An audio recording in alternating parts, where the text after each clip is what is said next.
airborne infantry had come, and the men were ready. During World War II, the parachute found a great many other uses. Vast areas of the enemy's shipping lanes were seeded with mines from the air, with parachutes to slow their descent and prevent detonation from landing shock. Toward the end of the war, the Germans came up with an unusual ribbon chute, designed to act as an air brake for dive bombers and gliders.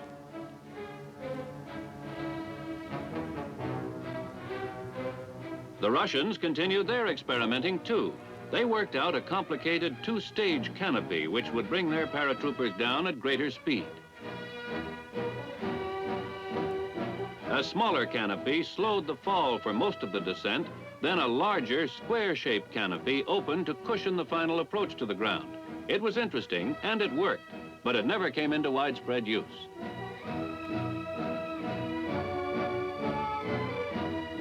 In Korea, techniques for parachute delivery of huge masses of combat materiel to the front lines were developed to an almost exact science. Special chutes big enough to drape a suburban home had been developed.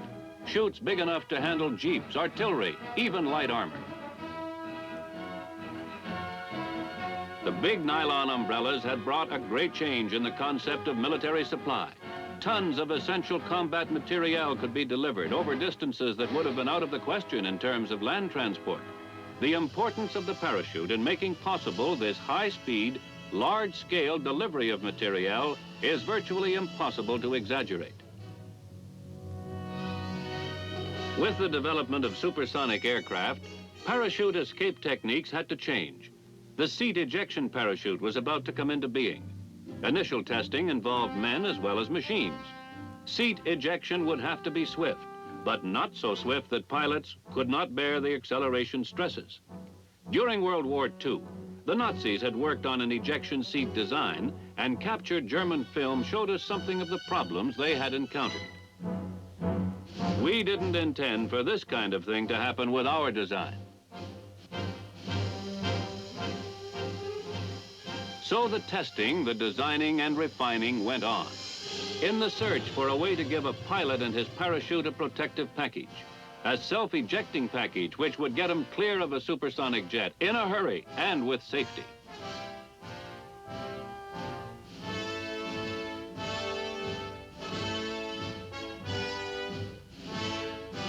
It was a tough problem, but the solution was found, and the ejection seat principle was proven in practice.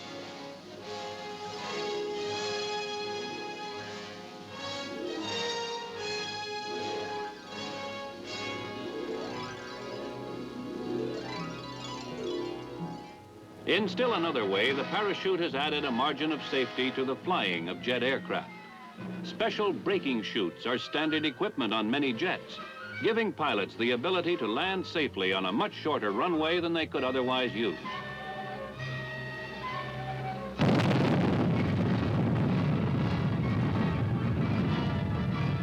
In the field of guided missiles, this same adaptation of the parachute has found wide use. The Regulus supersonic submarine missile is a good example. The missile is recoverable because it can be guided to a landing by escort aircraft, and because it uses a rugged nylon canopy to slow it to a safe, unswerving stop once it touches down.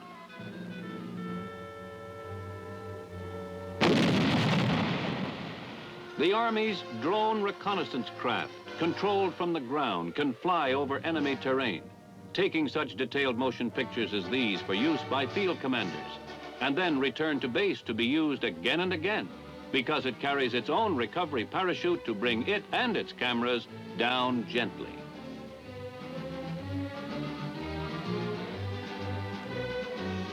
Para-rescue teams need special parachuting skills, and they practice them often.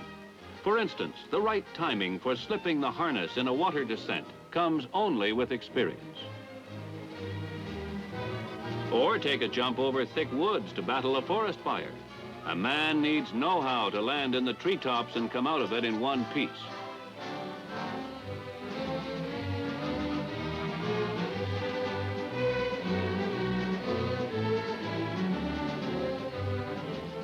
In countless other situations as well, where relief could come only from the air, The parachute has brought supplies, aid, and comfort to those cut off from help. Recently, a lot of attention has been given to parachuting as a sport, both military and civilian. Skydiving, it's called, and clubs have sprung up everywhere. Perhaps it isn't likely to replace baseball as the national pastime, but few sports fans can claim the thrills that parachuting gives the skydiver.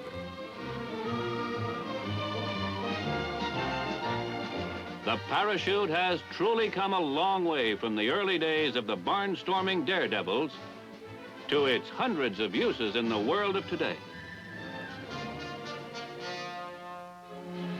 The parachute has brought into being a whole new field of techniques and given a new type of fighting man to the modern army.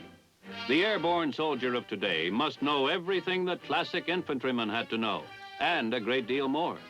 And the added training, the added mobility, the added striking power, which has come from the full development of the parachute's ability to deliver both assault troops and combat supplies, forms a central element of the fast-moving, hard-hitting pentomic army concept. Even with the space age opening up ahead, it seems safe to speculate that they are here to stay. The dependable, versatile umbrellas of the sky.